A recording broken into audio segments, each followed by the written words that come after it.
दोस्तों, क्या आपके प्रेस के बॉटम पे ऐसे जलने के निशान हैं और आप उसको घर पे सही करना चाहते हैं?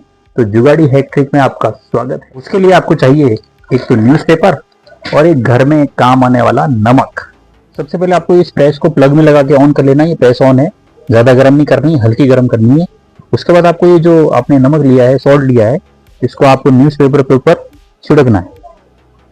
इस तरीके से छिड़क लीजिए। छिड़कने के बाद में आपकी जो प्रेस आपने गर्म की है, इसको इसके ऊपर धीरे धीरे चलाना है।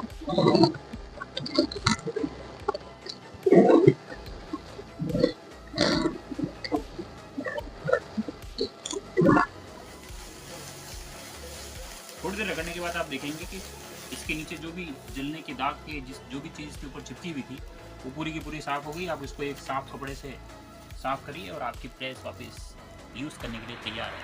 तो कैसा लग रहा हमारा आइडिया? अगर आपको आइडिया पसंद आया हो तो हमारे चैनल को सब्सक्राइब करिए और वीडियो को लाइक करिए।